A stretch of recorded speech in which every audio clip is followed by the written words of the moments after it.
Local nonprofit Motivate to Educate is calling all women here in the Lowcountry to come to their event at Hampton Park this weekend. It's called Mother's March for Our Sons, in honor of men who died due to gun violence.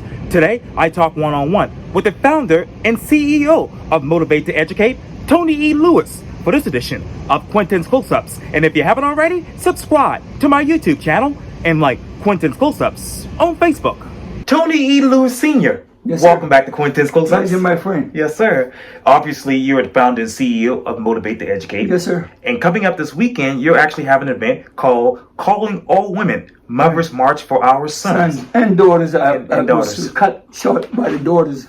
Yeah. Mm-hmm. And of course, Tony, we've talked about this event many times on Quintin's Close-Ups, and you've had it for a couple of years. Yes, sir. So what's new? What's now with this event this year? Well, we just want to bring awareness to the violence and killings in our community, because we're seeing that every day, and we want to bring that the parents, the mothers who lost sons and daughters, know that we're in this fight with them. Motivate to Educate, and my sponsors and folks my supporters are in the fight with them, and to bring awareness to what's going on with interacting with different speakers, as you're talking about mental health, solicitor's office, judge, coroner, domestic violence. We were trying to get mothers against drunk driving, but they said go with.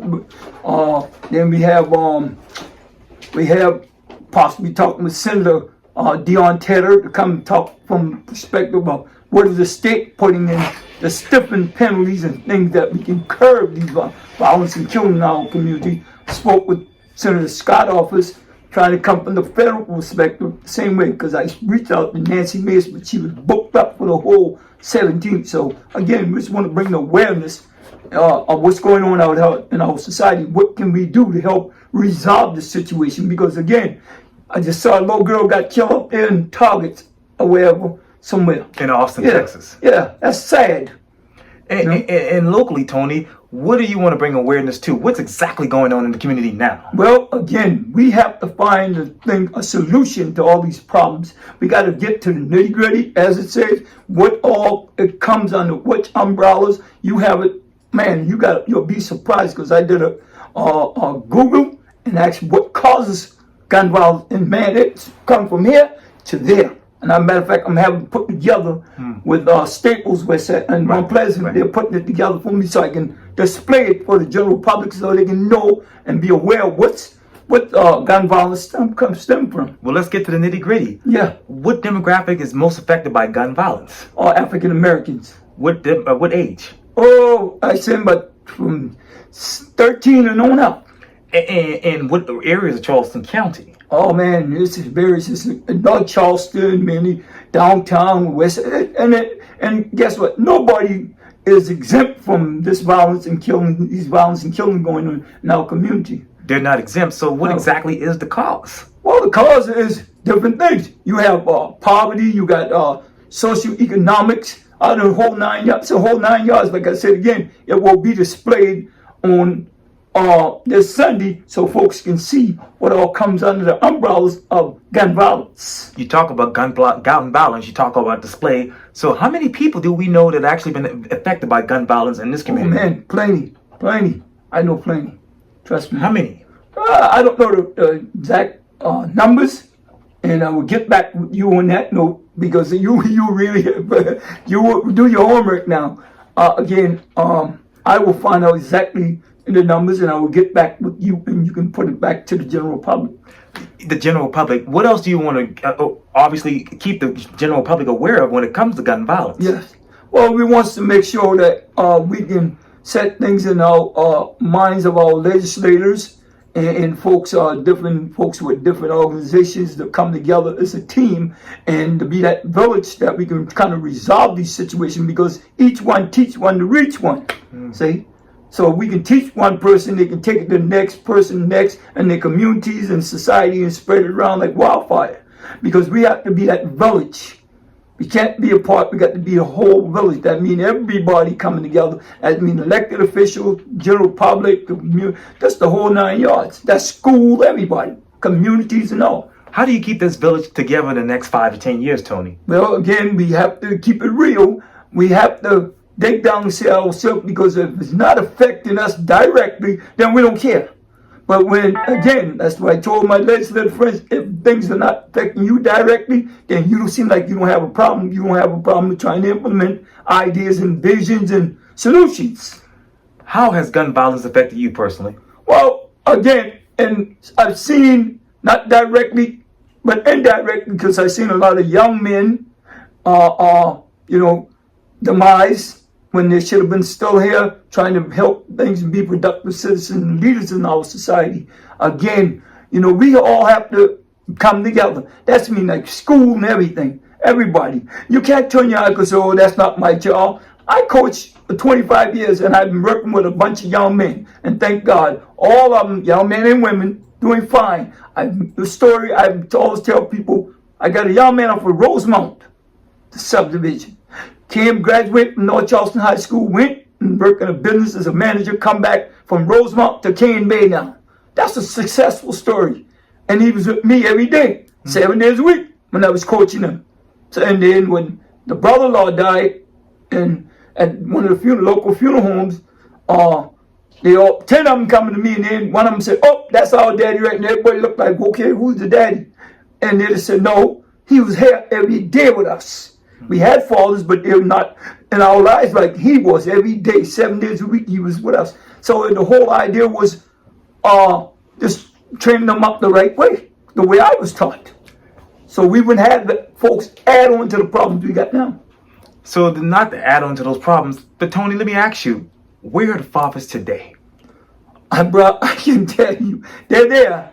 Some of them in jail, some of them out in the corners, some of them just don't care. They'll put them there, they'll produce them, and then they'll keep on walking. But again, you should not think that way, because again, if you take time to produce them, you should be taking time to put love and care into them, and we wouldn't have these problems out there. Because again, I got a grandson I'll share with you, Mr. Washington.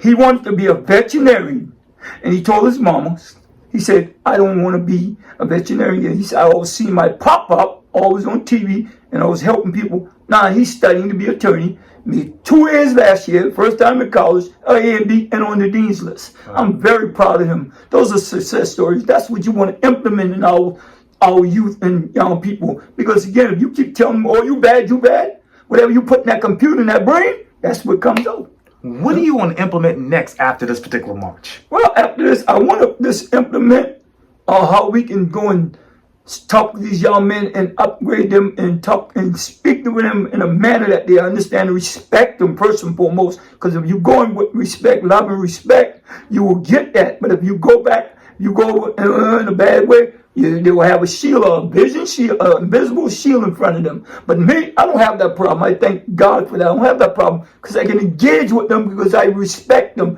When I first encountered them, yes, sir. No, ma'am. Yes, ma'am. No, sir. See, that's respect right there. That breaks the barrier and the shield down right there when you're respecting them. Whatever barriers do you and your team want to break down from a motivate to educate standpoint? Well, again, we want to break down our barriers so we can talk to them and engage with them and put them in the light of being economically stable. Because if you're economically stable, you ain't gonna think about going out here and doing these things and killing each other. And again, you got to understand, you cannot be killing somebody look like you. See, that's another thing. You got to say to yourself, hold on, I'm killing myself because that's a person look like me. And that's the whole problem because it stems from all kind of things. But again, we have to think before we react. That's about domestic violence too. All that comes under that. Drunk driving, all that. Just look at the highway patrolman got hit the other day because he was trying to help do his job. He got hit. Why? Because the guy was drunk. In Orangeburg County. Yeah. People have a lot of things going on this weekend. Of course, school's just started. Mm-hmm. And if they're thinking of something to do this weekend, how do they go about coming to your event? Please, I appreciate it. We motivate, educate myself, my sponsors, and my speakers, and be appreciated if you come out and engage with us. Again, we're asking all the mothers who lost kids to come and wear white so we can acknowledge you, and the other folks can wear orange to exemplify what gun violence is about. Mr. Washington. And tell us the location. It's 30 Mary Murray Drive, Hampton Park. I know everybody's familiar with Hampton Park, but it's 30 Mary Murray Drive, Hampton Park. And if people want more information or want to volunteer for this event, how do they go about that? They can call me at 843-735-1725 or either email me tony.lewis62.tl@gmail.com. And when you think about gun violence, what is the biggest difference from when you were growing up and when you were a coach to right now? Well, again, when I was coming up, I had a lot of folks in my neighborhood who I raised up with. Didn't take no mess. And the thing about it, we were raised differently because, again, when that village was a part of, when I was coming up, I had a village. I had folks all around me. I used to see the old men going to work and taking care of their families, getting on going to the shipyard and by 4 o'clock and getting up at 12 o'clock at night. But I'm not out 12 o'clock, but I'm just saying, I exemplify and see them going to their jobs at 4 o'clock and taking care of their families. Okay? But again, we have to get back to that village because, again, you can't just say, oh, that's not mine. Again, then you got to know how to approach. See, that's another thing, the approach. How you approach these young brothers and sisters. You got to know how to approach them. First of all, with respect. Give them that respect. Then they can stand there and talk to you and say, hey, man, I had them up. Man, I ain't got a job. Man, I got a case. I got a record. Hey, that's when now you saying, okay, how can I help you? That's when you step in and do what you say you would do. Help them. I've done it many times. Got plenty of them with Neil Brothers, with Darryl Griffin, where he received them. When I had a van, I used to take a bunch of them to High Track in Denton, over there in the base. Right. Had a van. My van was so packed, I was going to different neighborhoods and pick them up, and the van was so packed up. And guess what? But it helped because a lot of them was employed. They was out there on the streets and whatever. They were putting that into the system, not taking out the system. Again, one gentleman, I'm going to call his name, he was a supervisor, but he came out of incarceration, big time person, and he came out of incarceration. Now, he's a supervisor out there. See? So again, it's about what you offer folks, man. You know? Yeah. And that's the village. That's the theme of the village. Motivate to Educate founder and CEO, Tony E. Lewis Sr. Thank you for your time again. Thank you. Always a pleasure, Mr. Always a pleasure being in your grace, your presence, my friend. Yes, sir. Thank you. But love and respect for you. Thank you. Yes, sir. Appreciate it. Yes, sir. Yes.